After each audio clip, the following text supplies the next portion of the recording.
কোনো ধরনের সংসদ নতুন করে কোনো পরিবর্তন সেটা আমরা মানব না।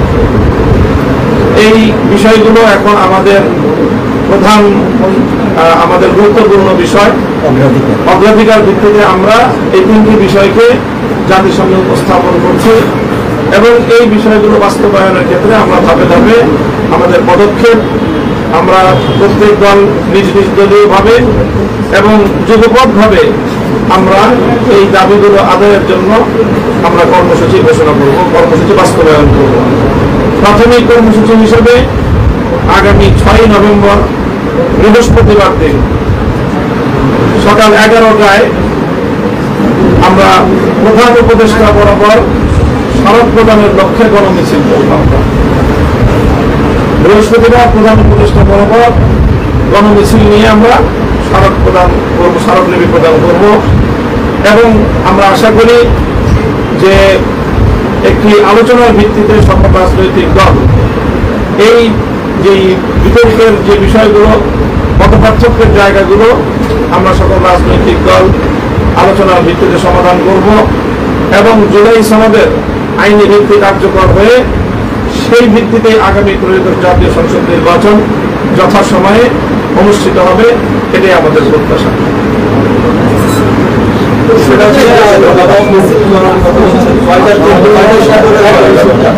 আমাদের গণমিছিলের সময় হলো বৃহস্পতিবার 6 নভেম্বর সকাল 11টা রাজধানীর পল্টন। একসঙ্গে বিভিন্ন রাজনৈতিক দল ভিন্ন ভিন্ন গণমিছিল করে পল্টনে এসে আমরা একীভূত হব।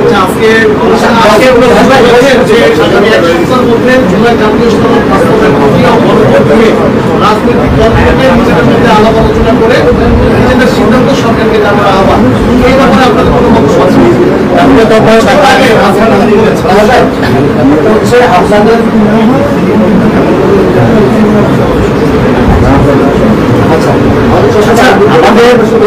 সেটা হচ্ছে আপনাদের রাজনৈতিক দলগুলোর মধ্যে যে বিষয় বেশিরভাগ দলগুলোর মধ্যে এটা সারা জাতি উদ্বেগ এবং আজকে এই বিষয়টা নিয়ে আপনাদের রাজনৈতিক দলগুলো এই বিরোধের কারণে প্রধান উপদেষ্টা যে ব্রিফিং ছিল বা উপদেষ্টাদের সেখানে উদ্বেগ প্রকাশ করেছে এবং বলেছেন যে হচ্ছে আইন উপদেষ্টা সংবাদ সম্মেলনের মাধ্যমে রাজনৈতিক দলগুলো আগামী 1 সপ্তাহের মধ্যে বসে এই বিষয়ে তারা সিদ্ধান্ত নেবে, তাদের সিদ্ধান্তের প্রেক্ষিতে হচ্ছে পরে সরকার সিদ্ধান্ত নেবে।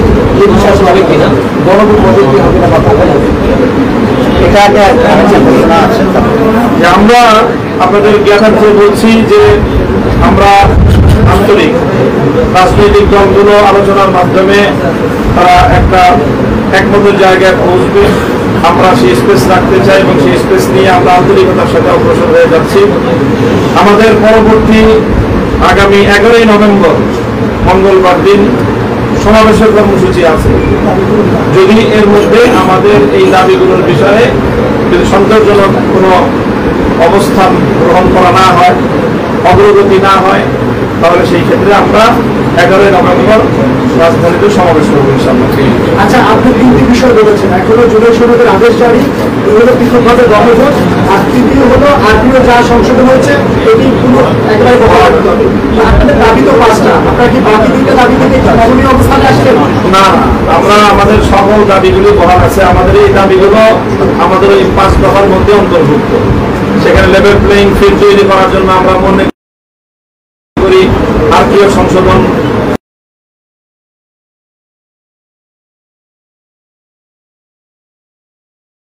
যে সংশোধিত আরপিও বহাল রাখা, এটা লেভেল প্লেইং ফিল্ডের জন্য অতীব জরুরি। জুলাই সনদ কার্যকর করার জন্য আদেশ জারি, অনতিবিলম্বে আদেশ জারি করা এবং জুলাই বাস্তবায়িত হয়, তাহলে উচ্চকক্ষে পিয়ার পদ্ধতির নীতি কার্যকর হচ্ছে। কাজে আমরা মনে করি যে আমাদের 5টি দফাই মূলত এই আমাদের 3 দাবির মধ্যে এটা অন্তর্ভুক্ত রয়েছে।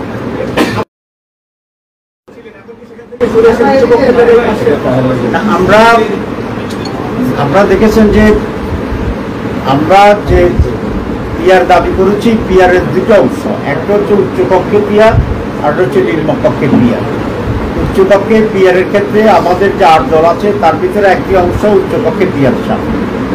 আর আমাদের ইসলামী আন্দোলন, বাংলাদেশ জামাত ইসলামী সহ আমরা কয়েকটি উভয় পক্ষের পিয়ার চাই। দাবি হিসাবে আমাদের উভয়কের দায়িত্ব আমরা যারা চাচ্ছি সেটা অব্যাহত থাকবে। আর যারা উচ্চপক্ষের দাবি করছেন তার সাথে পুরা জাতির সরকারও সেটা চাচ্ছে, সেটা সেইভাবে সনদের মাধ্যমে যদি এটা গৃহীত হয়, আদেশ জারি হয়, তাহলে এটা এমনিতে বাস্তবায়ন হয়ে যাবে। তো এটাই হচ্ছে আমাদের এখনকার স্ট্যান্ডিং। ভাই, আপনারা সিদ্ধান্ত নিয়েছেন আলোচনা করে, যে সিদ্ধান্ত না, আপনি গতকাল আলোচনার আহ্বান জানিয়েছেন।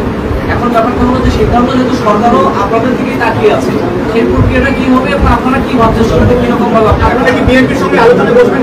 আসলে আমি তো গতকালকেই একটা আলোচনার আহ্বান করেছিলাম দলগুলোর ভিতর। আজকে উপদেষ্টা পরিষদ সেরকম একটি আহ্বানে সকল দলের কাছে জানিয়েছে। আমরা এখন দেখতে চাই মেইন স্টেক হোল্ডার মৌলিকভাবে যে সমস্ত দল আছেন তারা এই আহ্বানকে কীভাবে সাড়া দেয়। তারাও যদি একইভাবে আমাদের মতো সাড়া দেয় তাহলে আমরা সকলেই বসতে কোনো আপত্তি নেই, এবং বসলেই আমি আশা করি যে একটা রাস্তা বেরিয়ে আসবে ইনশাল্লাহ। 1, 2, উপদেষ্টা কমিটি যে সিদ্ধান্ত নিয়েছে সেটাকে আমরা স্বাগত জানাই, কিন্তু একটা বিষয় যোগ করতে চাই। কারণ হচ্ছে উপদেষ্টা পরিষদ যদি এটা মনে করে যে তাদের আর কোনো দায়িত্ব নেই, তারা কিছুই করবে না, দলগুলোই মিলে করবে, তাহলে এখানে একটা রেফারির অভাব হতে পারে। তো সেজন্য আমি বলছি আমরাও চেষ্টা করবো উপদেষ্টা পরিষদের পক্ষ থেকে, বিশেষ করে চিফ অ্যাডভাইজার এখানে একটা রেফারির ভূমিকা পালন করবেন আগের মতো, এটা আমি আশা করি। হ্যাঁ ভাই, একটা বিষয় হচ্ছে যে এই দলগুলো তো হচ্ছে ফেসিবাদ বিরোধী আন্দোলনে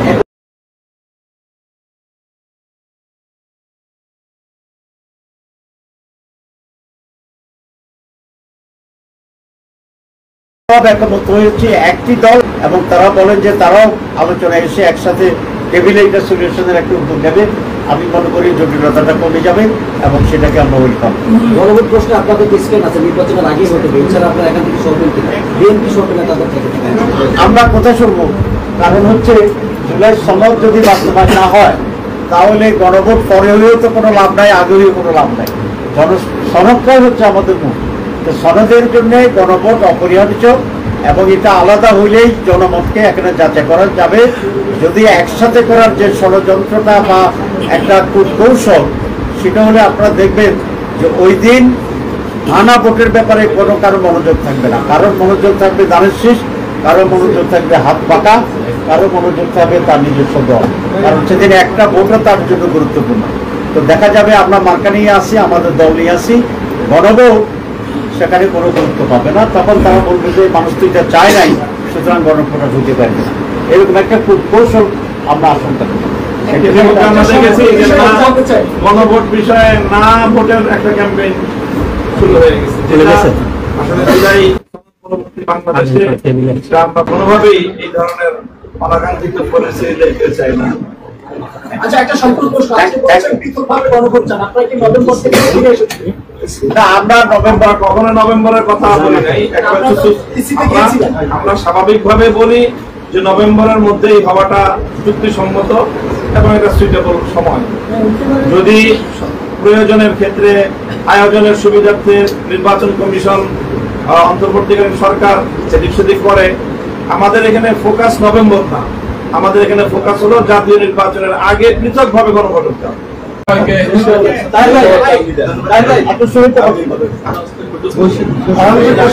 ধন্যবাদ জানাচ্ছি।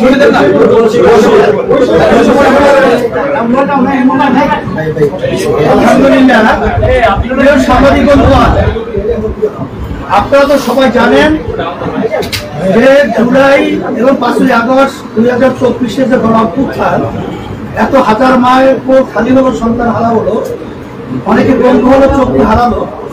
আমাদের একটা আশা আকাঙ্ক্ষা নিয়েই কিন্তু আমরা মাঠে ছিলাম।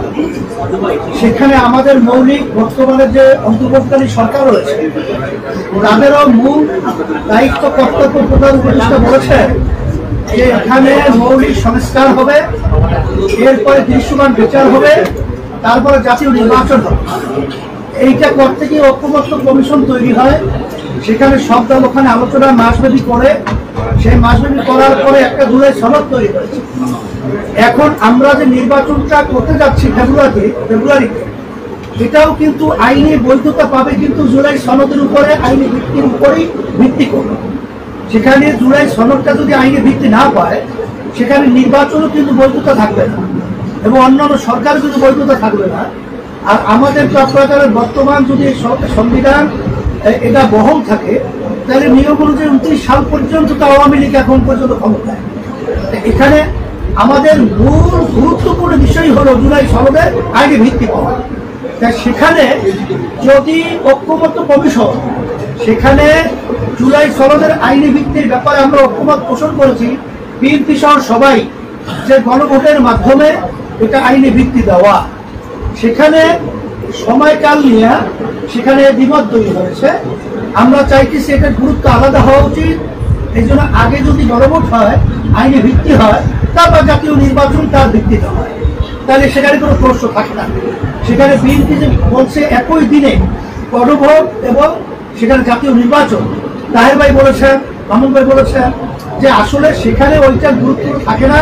তখন কিন্তু যেখানে জুলাই সনদ ভিত্তি পাওয়ার জন্য যে হানা ভোটের ব্যাপারটা সংখ্যা যদি পরিমাণ কম হয়, তখন কিন্তু আবার একটা প্রশ্ন করতে পারে যে এখানে জুলাই সনদের ব্যাপারে কেমন উল্লেখযোগ্য কোনো ভোট না আসায় আমরা এটা কোনো গুরুত্ব দিব না। এই ধরনের সংখ্যা কিন্তু আমাদের রয়েছে। এখানে এনসিপি সহ অন্যান্য আদার যে দল রয়েছে, আমরা সবাই তো জুলাই সনদে বিএনপি সহ আমরা সবাই তো মাঠে ছিলাম যে আমাদের দেশ সুন্দর গড়ার ব্যাপারে। তারা কেন এই ব্যাপারটাকে গড়িমসি করছে, এটা কিন্তু আমাদের বুঝে আসেও না, এটা আমাদের বুঝে ধরেও না। এখন তারা কি কোথা থেকে এই চিত্রের মাধ্যমে এটা বলছে, এটা আমরা বলছি না। এখানে খরচের কথা বলছে, এবং এরকম নজির কোনো তামাম দুনিয়ার মধ্যেও নাই যে একই দিনে কোনো একটা, কারণ বাংলাদেশেও তো আমাদের গণভোট হয়েছে, সেখানে কি জাতীয় নির্বাচনের সাথে একটা যুক্ত হয়ে কোনো গণভোট হয়েছে, তুমি ইতিহাস তো নাই। এখন আপনারা যে বলছেন যে আপনাদের রাজনৈতিক দলের ভিতরে অনৈক্যের কারণে জাতি হতাশ এবং সবাই হতাশ, বাস্তবতা তো তাই।